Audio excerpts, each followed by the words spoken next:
En tant que personne qui poste des photos sur Insta, j'ai régulièrement le droit à ce type de phrase. Franchement, tu ressembles à rien, on dirait même pas, tu fais de la musculation, et puis sérieux, arrête de nous gaver avec tes études scientifiques à la con, espèce d'autiste, va te suicider. J'exagère à peine. Ou alors, sérieux, mais quand est-ce que t'arrêtes de nous mettre des photos trafiquées de la mort? Et puis en plus, la qualité, elle est pourrie, espèce d'enfoiré. Bon, attention, je ne dis pas ça pour me faire plaindre, hein. J'ai l'impression qu'à chaque fois que j'expose ce genre de fête dans ma communauté, tout le monde me soutient. C'est ultra gentil, vraiment, mais comme je l'explique, le but, c'est pas de me faire plaindre, juste d'ouvrir les yeux à certaines personnes. Donc, scoop, oui, les influenceurs se mettent en valeur du mieux qu'ils peuvent. Je suis vraiment obligé d'expliquer ça. Et non, une photo ou vidéo ne peut pas refléter la vraie vie. Second scoop, j'ai pas un bon setup chez moi pour faire des photos. Aujourd'hui, je vais tenter de répertorier la majorité des points qui influent. T'as noté? Qui influent, influenceurs? Mais qu'est-ce que je fais de ma vie? Sur l'apparence que tu peux avoir.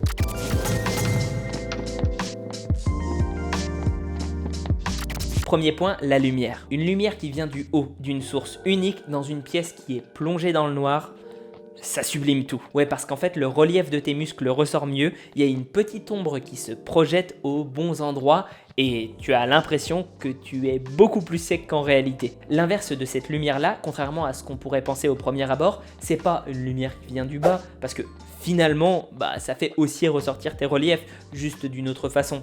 Non, c'est la lumière qui vient de face, typiquement celle du soleil en plein jour quand tu es en train de bronzer. Là, elle vient de face. En plus, quand c'est lumineux à l'extérieur, quand il fait jour, forcément t'es pas isolé, donc on voit pas bien les ombres. Et ouais, ça c'est terrible. Tu noteras que dans la plupart des clubs de fitness, soit ils sont au sous-sol, soit ils sont dans des contextes pas très lumineux. Et comme la lumière, elle vient du haut avec les dalles qu'il y a souvent, ça donne forcément un meilleur rendu. C'est aussi le cas dans les compètes de bodybuilding, elles sont mises au-dessus de la scène, c'est bien dans le noir, c'est là qu'on voit que ça ressort le mieux. On pourrait rajouter à ça deux choses qui vont un petit peu avec, le taux de bronzage et la brillance. C'est aussi pour ça que les pro bodybuilders se mettent du tan, parce que le tan ça fait briller et ça te rend plus sombre, ce qui fait mieux ressortir les zones d'ombre et donc mieux aussi tes reliefs comme je l'ai déjà dit. Pour la brillance, pas besoin de te faire un dessin, non, la lumière ressort mieux parce qu'elle est mieux reflétée. Deuxièmement, le posing. Ouais, pourquoi tu penses qu'il y a des poses spécifiques en bodybuilding? Elles ont été étudiées pour qu'on voit le mieux possible ressortir les muscles. Et faut pas croire, ça demande de la concentration et du travail parce qu'il faut un degré de contraction musculaire maximale.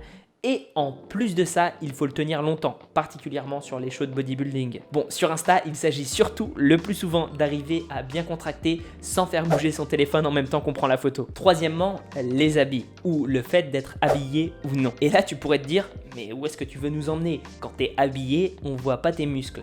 Et c'est ça, c'est exactement là que je veux en venir. Quand t'es habillé, on ne voit pas ton degré de sèche et donc tu peux combler les trous avec de la graisse. C'est ce qui fait qu'en tant que pratiquant naturel, tu dois souvent choisir entre avoir l'air musclé habillé et avoir l'air musclé sans vêtements. Mais tu peux pas faire les deux en même temps. Bon, sauf les monstres, mais ça, y a un cas sur 1000 quoi. Mais aussi, être habillé, ça met en avant certains types de morphologie.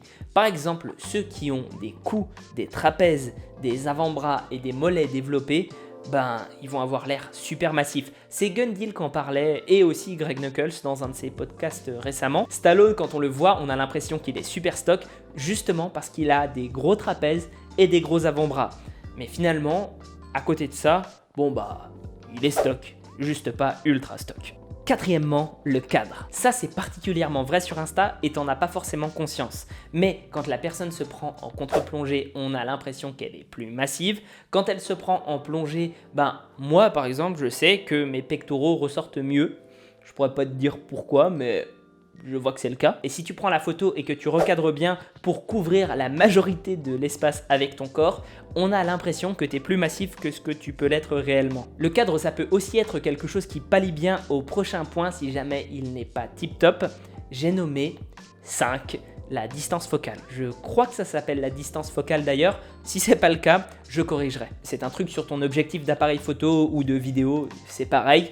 Et plus elle va être petite, plus tu auras une impression de grand angle. Tu sais, c'est le truc des podcasteurs à la Norman, Thibaut InShape, ou même quand tu vois les GoPro, tu sais, tu vois tout le tour, tu vois toute la scène, mais c'est ultra déformé. Ce qui est au milieu de l'image paraît beaucoup plus gros et ce qui est sur les côtés est ridiculement petit. Plus ta distance focale va augmenter, plus on va avoir l'impression que tu es massif sur la photo. C'est pour ça que quand tu te prends en selfie avec ton smartphone qui a souvent un angle relativement grand, tu as l'air beaucoup moins massif qu'en réalité. Et enfin, il y a les techniques que j'appelle purement et simplement de la triche. Autant manipuler le contraste de sa photo, pour moi, c'est pas un problème. Parce que si jamais tu avais eu une lumière optimale, t'en aurais pas eu besoin. Donc c'est pénaliser les gens qui n'ont pas accès à cette lumière optimale de dire qu'ils trichent.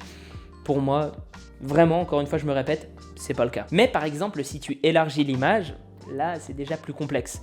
Et rigole pas, il y en a qui le font. Certains, c'est pas subtil du tout, on le voit tout de suite. Mais pour d'autres, c'est beaucoup plus difficile à déceler. Parce qu'un visage élargi, on le repère direct. Mais un corps, pas forcément. Et j'en ai même déjà vu sur des vidéos, mais là, je trouve ça assez con parce qu'on s'en rend compte tout de suite et ça fait que la vidéo est pas crédible du tout. Le deuxième et dernier type de triche auquel je pense et que je sais qui est vrai chez quelques fit girls, c'est l'utilisation de Photoshop et de l'outil fluidité. Bon, il n'y a pas que ce logiciel-là, je te parle juste du fait d'affiner en fait certaines parties et d'en grossir d'autres. Ça, c'est vraiment de la triche. Quelquefois, ça se repère assez facilement parce que le paysage est déformé autour, mais si la fille est assez maligne, non, on voit rien. Et si je te dis que je sais que ça existe et que c'est plus fréquent que tu ne peux le croire, c'est parce que je connais des gens qui l'ont fait. En plus, pour aucune vraie raison. Et c'est là qu'on se dit que quand même, ça nous attaque pas mal, la société, on va dire, de l'objectification. Je pense que je t'ai fait un petit tour d'horizon assez complet de toutes les techniques, mais si jamais j'en ai oublié, n'hésite pas à le dire en commentaire. Moi, ça m'en apprendra, on pourra faire de meilleures photos, on échange les tips, t'as vu? Sinon, va voir mon Insta et n'oublie pas de liker, commenter, partager.